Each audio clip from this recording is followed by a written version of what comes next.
Okay, good evening, everybody. I'd like to welcome you to the Town of Monroe Zoning Board of Appeals meeting for the night of July 27th, 2021. I'd like to open the meeting with a pledge to the flag. I pledge allegiance to the flag.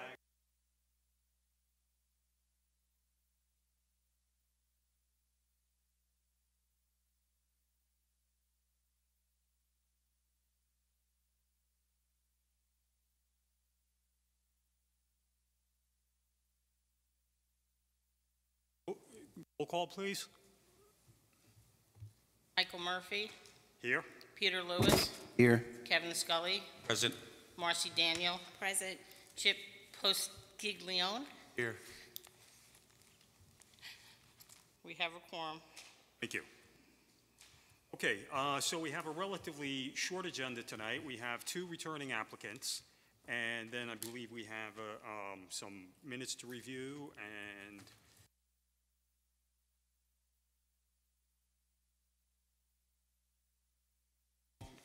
On your mic, Mike. we should be moving along fairly quickly tonight. We only have two returning applicants and then some minutes to review, and we will be done. So let's, without any further ado, get on to the first applicant that's returning tonight, and that's DG Realty.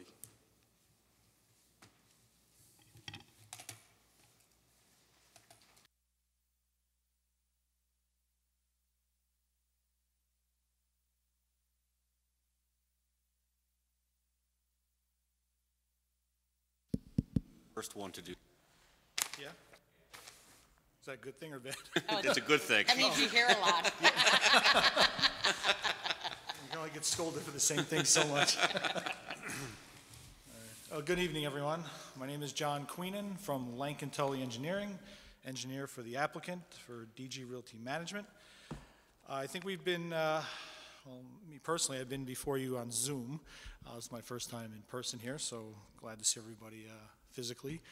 My partner came, I believe, 2 months ago. Dave Higgins represented. We've been before you for two area variances in relation to a 15-unit subdivision located off of a property on what is termed a Rico Terrace. It's a 9.5-acre parcel of land that has been before the planning board for quite some time now, close to a year and a half to 2 years under review. And we're before you tonight. I'll dive right in, and then I'll give you the history if you want me to go back a little bit and show you how we got to this point. Before you So for two. what are the two variances? So the two variances are in relation to the cluster subdivision regulations. So the first variance is for providing less than 50% of open space in a cluster subdivision. So in our particular case, we have a 9.5-acre parcel. For a cluster subdivision, we'd be required to provide 4.75 acres of open space. Our proposal provides 1.7, okay? And I'll get into the specifics of it. The second variance required is, again, dealing with the cluster subdivision regulations. In there, you're required to have a 75-foot yard requirement to the open space areas. There are 3 lots in the subdivision plan, specifically lots 1, 6, and 7. Lot 1 would provide a 25-foot yard separation to the open space area, and lots 6 and 7 would provide a 35-foot. So those are the 5 foot? correct Each? each. So those entail are the two sections variances that we're before you on, and how this has all come about is at the planning board. We went through a conventional subdivision process. Okay, so we've laid out the property.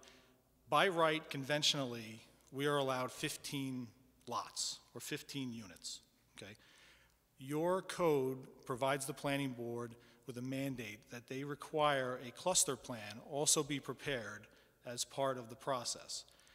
So you then take your 15 lots by right, you cluster them into an arrangement as discussed with the planning board. That's why it's been taking such a long process. We now have a 9-lot subdivision clustered with 15 units, okay? All of that is under the purview of the planning board. Then at that point, the planning board is able to choose which layout they prefer, whether it's conventional or whether it's cluster. The planning board chose the cluster.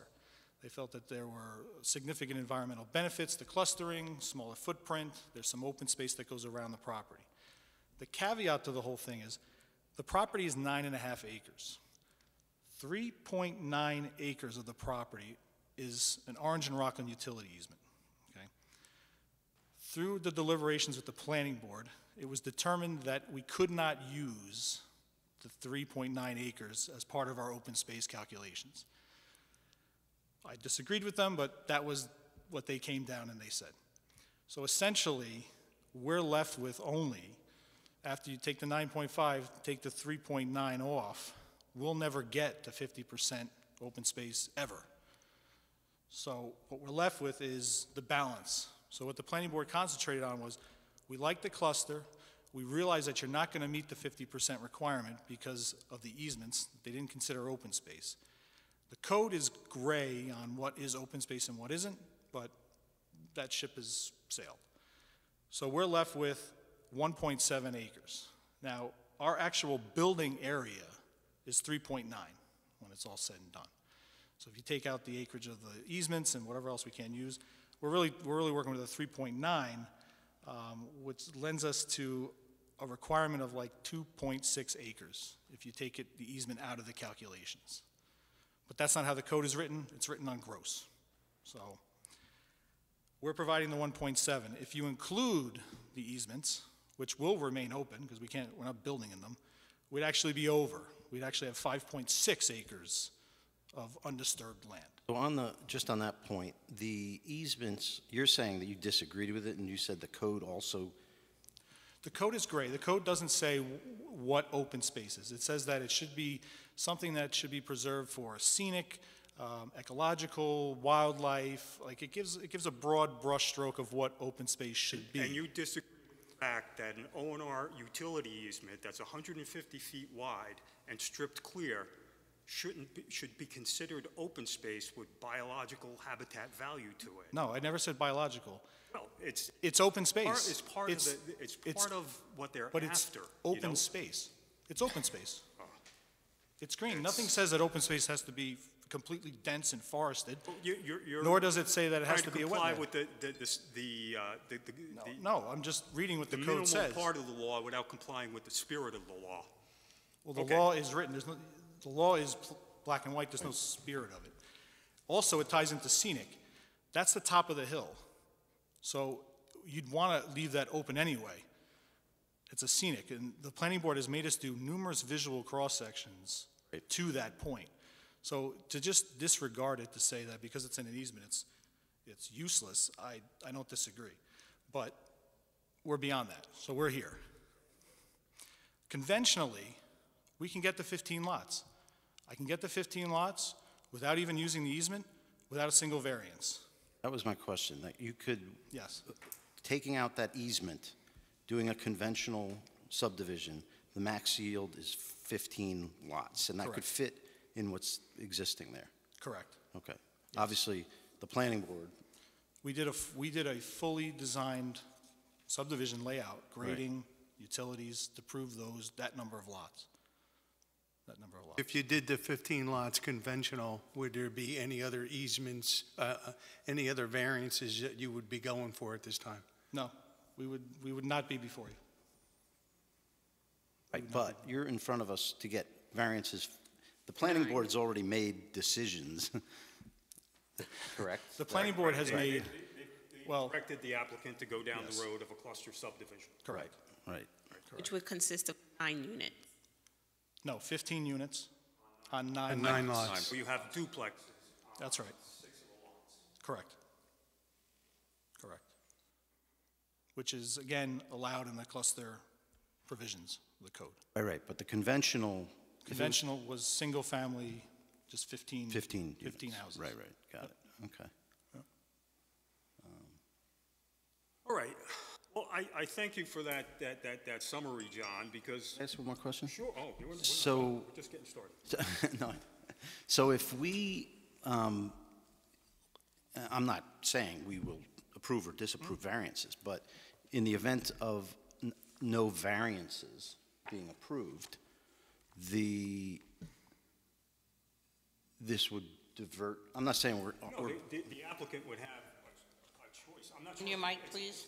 I'm not sure if it's the applicant's choice, whether they can go back to the planning board and say, because we can't get the variance, we want to go the conventional 15 lots, or they stick with the cluster and lose a lot or two to make whatever it takes to make it all work.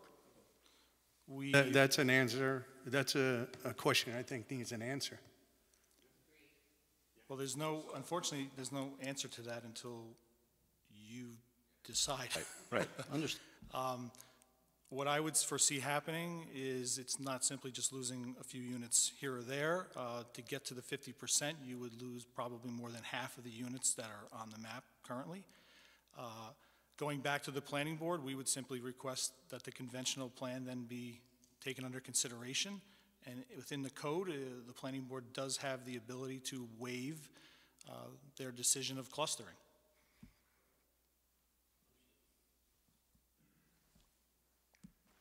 Right, so, John, what I was going to say was that this introduction you provided is very good. It provided a lot more information than just the application that was submitted saying, here are the plans. Yep. If you could put all of that in a narrative or a letter to us, that would be helpful so that we can track what all these issues are, which lots comply, which lots don't, because otherwise we're picking through your plan set trying to find out what the problems are. Sure. And it's been a work. Yeah, because I we've been understand. continuing with the planning board, so it's been being tweaked here and there.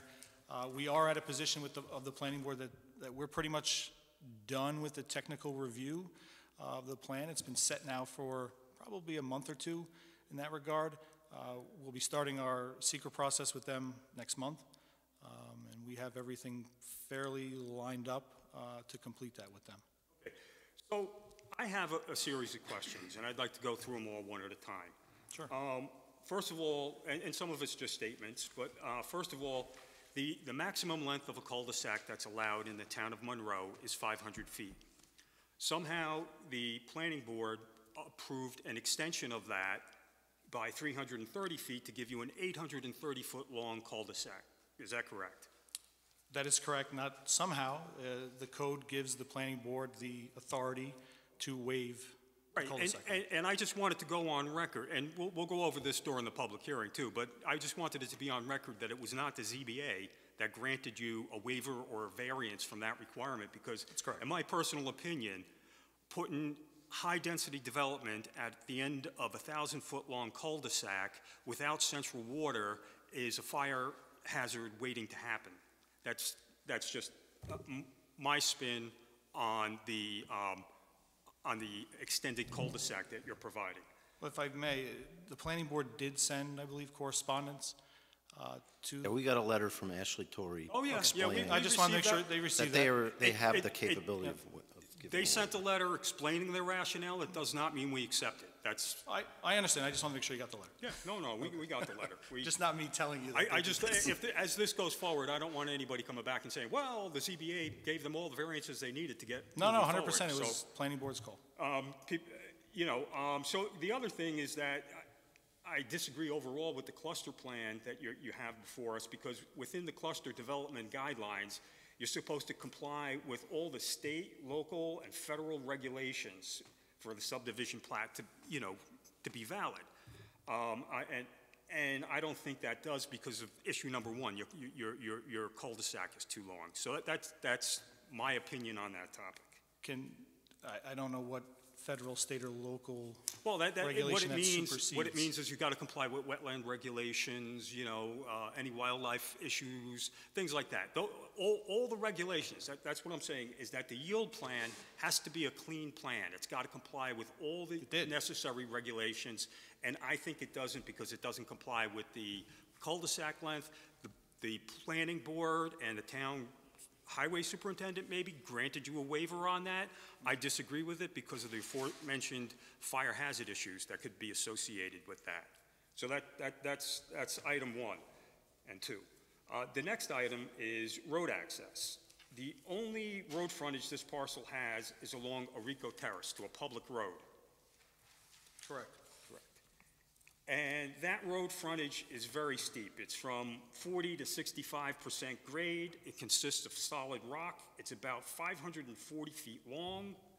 The rising grade from Orico Terrace to the adjacent property is 35 to 50 feet tall. So therein lies the reason nobody has developed this thing for all these decades. It's a hard piece of land to get access to. Well, if I could interject there was a 50-foot access easement from Scunnamunk through the Orange and Rockland power lines. That on the other side of the property. That was originally where the access was supposed to come through. Orange and Rockland decided that they weren't going to allow us to use that access. So then the applicant then sought out, there was a neighboring subdivision, we sought out to use their access road. They didn't want anything to do with us. The applicant then moved to the location that is shown on the map today. So we have frontage on Orico that's unusable, and we've never used that in any of our plans for access, conventional or cluster. But we did have access from Scunnamunk that Orange and Rockland would not allow us to use. That's the thing. If you have easement rights, you don't have access rights. If you had an easement or access rights, We do have an easement there. but they have control over the Correct, and they refuse utility to allow companies anything. are just as strict as They railroads. They don't give refuse to things allow up easily. anything in their easement. They say post 9/11, they don't allow anything in their easements. Yeah, well, then Although the that's- easement, although if you read the language of the easement, the only thing it does not allow are structures. So instead of fighting with Orange and Rockland for years on end, the applicant found this location, which was already a subdivision proposed in the village of Monroe. It was before the village planning board. There was a stub cul-de-sac proposed for 2 lots. And we Oh, made the agreement to extend. That's where my next set of questions goes. Is the subdivision in the town of Monroe, or the village of Monroe, has that been approved? Yes, it's been Is that, filed. that's a filed map? Correct. Who will construct the improvements out there? Because nothing's constructed at this time. No, whoever, I don't know who the applicant is, whoever is the applicant for that. Okay. I'm told by the village So, that. as far as you know, the road construction for that property is not bonded? It is bonded. I'm told by the village that the map was filed, the road improvements are fully bonded. Okay. Has that road been designed to meet the grades of this property? Yes. We took their road profile and we matched it exactly. Raised up their road profile property. No, they were already done for the most part. We took their map and matched. I would like to see a copy of those plans for the record. Noreen, if you could look up those plans. They're on file with the planning board because the planning board engineer has verified that. I would like to see that profile on your subdivision plans also, because the subdivision in your profile. It's on the profile. It says connection to existing or proposed village It says, street. it doesn't show, John. It doesn't show what the I'm grades not are gonna doing. show. It It shows should be the shown grade, to the Mike. street that is constructed. It shows the grade of connection through the village's profile. I'm not showing another engineer's profile on my plan. I'm going to pick his plan elevation, and we match from there. It's a 5% grade. Most importantly, has the Village of Monroe consented to the extension of that cul-de-sac to another property that's going to be bringing an additional 15 dwelling units onto that roadway? Yes, the village of Monroe was made aware prior to the issuance of final approval that this road would be extended and that there would be up to 15 units off of it. I would like to see some correspondence from the Village of Monroe stating that, It's whether in it's the- in their resolution of approval. It's in the planning board file. We got the minutes from the meeting that was laid out to the village that this would be extended. I would imagine that they That's would, encouraging, but did they get a GML review letter, the village, on this application? The village, I don't recall. Yeah. this is going to, I guess you've already done that for the, Yes. Separate application, ordinarily you would need that. we would still. We sent it to the village, too. We sent a plan set to the village. Okay, so we were talking about the profile a little bit before, and as you said, you're not showing the entire profile off your site. But your profile is very misleading in that it starts like maybe 100 feet off your site. It doesn't show the proposed road on that site. You show your drainage systems tying into it, but with no detail or explanations. You know, again, the roadway profile that's proposed, Can I just ask, what does this have to do with It the has to do with variances? understanding your subdivision application, what potential impacts there are to adjoining properties and impacts to the neighborhood. But wouldn't we be talking with respect to open space and to rear setback? Yeah, we're trying to figure out the whole subdivision, though. We want to understand this application that's before us, because there are further questions about this. Yeah, but the road profile, the utilities, the connections are all being reviewed by the planning board, under the planning board's purview. I see in the plans, these plans don't show the complete story all the way out to Scunnamunk Street. And that's what I think is a shortcoming that needs to be corrected, or I want to see a letter from the planning board engineer do you that have- he has reviewed it and tied it all together. What's the last date map that you have? Well, it's the one that you submitted in May. I don't know if you have the latest one before the planning board, which has all of that information on here. If I could approach? I think the ones at this board has revised. Yes, so if I could take a March look at it. 25. I might be Yeah. able-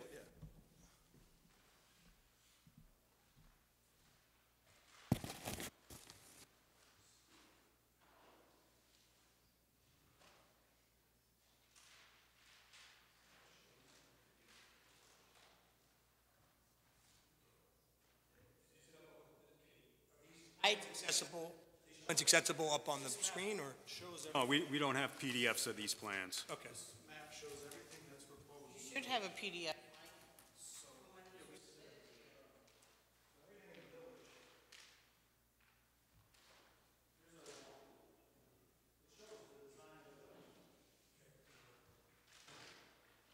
On the, oh.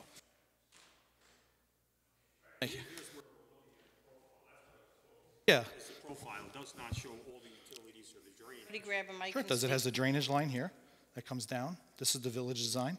It has the sewer that comes down, and we don't have a water main, so the water main is in the village. And you're not showing the profiles. The And profile, the that's profiles is right here, Mike. For about 100 feet off your site. Yeah, why But- would I show another engineered design road? You see? John, where do you cut the line? I mean, here I you're cut the line showing. 100 feet into their property. Yeah, but you're not showing the profile of their road. I don't need to show the profile of their road. It's Okay, designed on a separate all right, map. Fine, that's fine. Question asked and answered.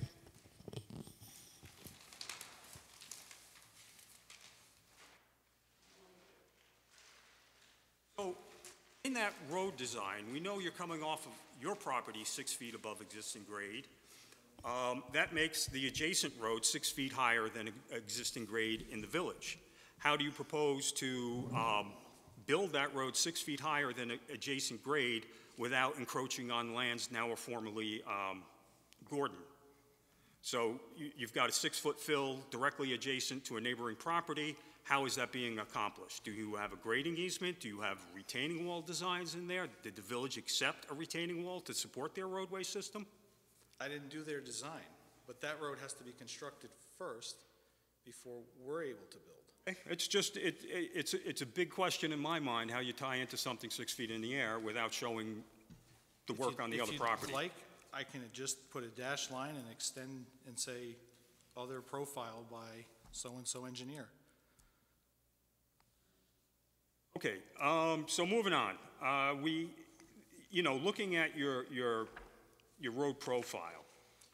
I honestly, I don't know what this At has to do with Station the 3 plus actual 20, variances. which is approximately 650 feet from Scunnamunk Street, the new roadway is proposed to be a 14-foot cut to the surface of the road and 26 feet to the bottom of the utility trenches. Has the developer provided any soil test or boring logs to show what the depth to bedrock is? Because when you look at the property from Orico Terrace, it looks like it's all solid rock from the top What- down. What depth did you just reference? I referenced 14 feet from the high point of your road down to the surface, and that's at Station 3 plus 20 on your subdivision plan. And then down to the bottom of the utility trenches is 26 feet. No, it should be, the high point elevation should be 673.5, and our lowest utility is going to be the sewer, which would be at 662. So it's really about an 11-foot cut.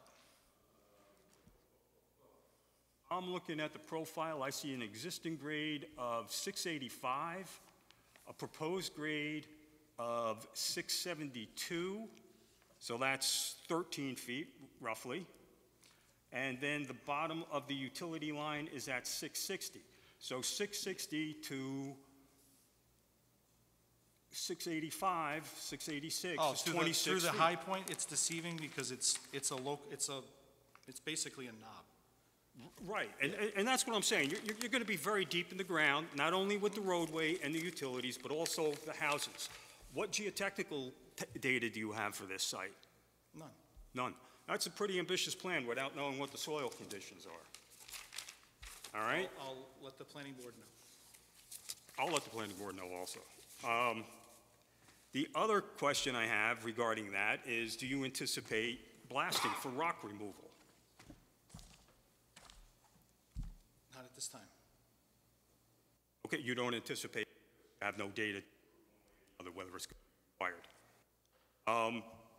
Has the developer run these plans past O&R Utilities for their comments on the removal of this Yes, rock? numerous times. We're not disrupting or disturbing any portion of their easements. Okay.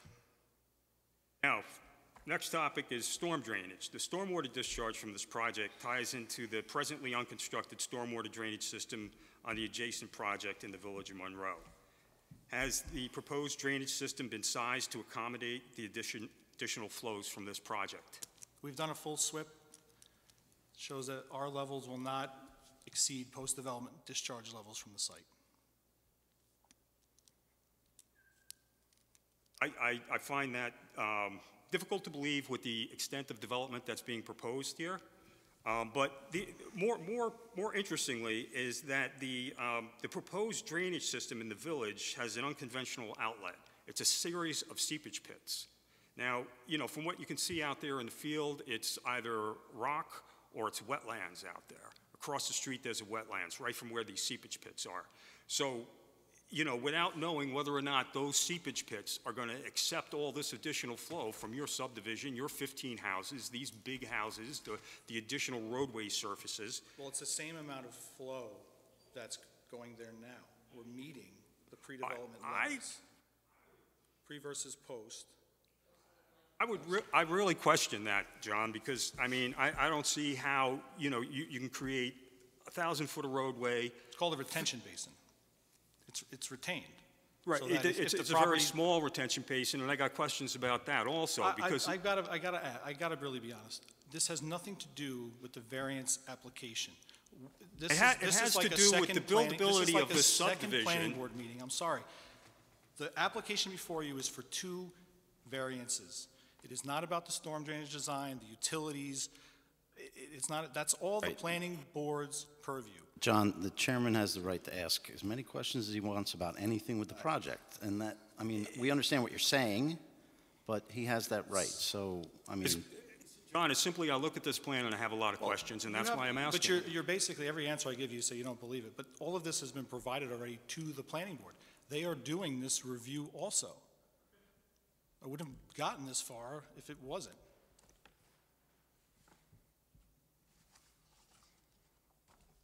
All right, because I'd be very surprised to see how a series of seepage pits, looking at the overall plan, connecting to the village system, the 2 new big houses that will be in the village, the 15 new houses up here, 850 feet of roadway, plus driveways and sidewalks, how all of that is going to drain into a series of seepage pits. How frequently do you see that working in Orange County, knowing the types of soils that we have I here? didn't design the village's portion. I designed our portion, and our portion does not exceed what was going off the property today. So that would have already had to be taken You're into saying account. that the 10 in the acres village that system. drains by sheet flow over the course of your property is not going to be impacting, once you collect it in roadways and gutters? The flow and put is it no more. That's a standard SWIP, standard stormwater plan. So the other question I have about your storm drainage basin is it's located directly adjacent to your property line. Yes. South of that in the village are 2 buildings on the Gordon property. Have you looked into the potential groundwater seepage into those two buildings? We are not relying on infiltration at that location. That's a detention But facility. 400 feet away, you are relying on infiltration. It's not not whether my you're design. relying upon it, It's it's not my whether or not design. it's happening. If you're saturating those soils above existing buildings, you really have to look at whether or not you're going to have an impact. Those other seepage pits are at the bottom of the hill. I don't have infiltration next to the Gordon property. It's a detention facility. Do you have a liner in that detention facility? Yes, it's a concrete storm trap unit. It's not an infiltration facility. That's a concrete base. Yes. You don't have the latest version. The SWIP has been done with the planning board. Okay, I can only look at what Yeah, I have in front of me. please. And that also was reviewed by the highway superintendent and the planning board engineer. Both of them are okay with that design. Okay, that's interesting. Now, the footprints of the buildings that are shown on your subdivision plan, are they the maximum size building that can be constructed? No, I'm sure there are lots that can be bigger. And if not, does the drainage design account for the maximum building size? No, because the subdivision plans require that any footprint that you put on the map has to be the footprint that is constructed. We've also done full architectural plans for each lot. So if you're saying, what you're saying is that the buildings as proposed cannot be bigger than what's shown on That's that correct. site? Those footprints are fixed as Correct. part of the subdivision plan? Yes. Okay. Also, the property was clear-cut. When did that happen during the subdivision process? That happened prior to the subdivision process. I think it happened in 2016, I believe, of the prior property owner. He clear-cut the property. All right. Your subdivision plan also shows a series of 3 streetlights along a 400-foot stretch of roadway. Yes, now, in review with the planning board, that's been amended. There's now just one street light located at the end of the cul-de-sac, I guess, which is in line with the current town board's view, yeah, Acts or and at at inter- intersections.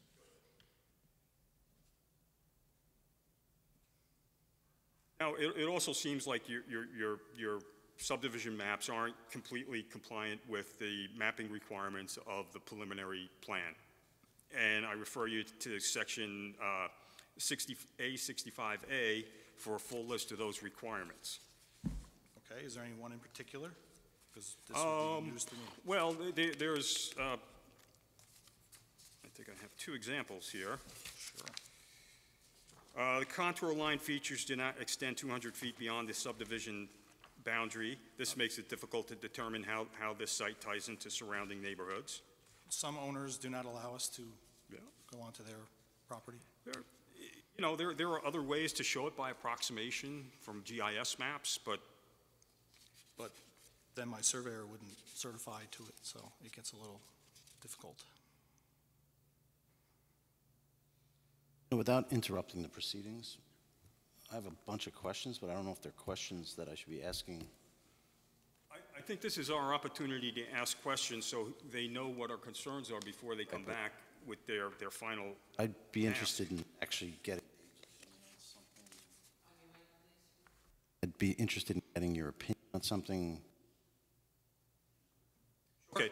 executive session or client privileged. Yeah, if there's an attorney-client, a privileged question, if you need legal advice on something, I'm just interested in understanding a couple things that I don't want to really ask publicly right now.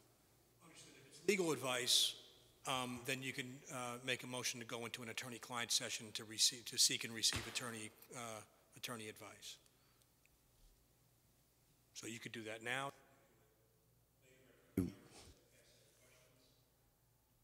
Actually, just for clarity, right now, I just realized, I'm looking at my notes, I don't recall, we have not put this on for a public hearing yet? It's still, okay, got it.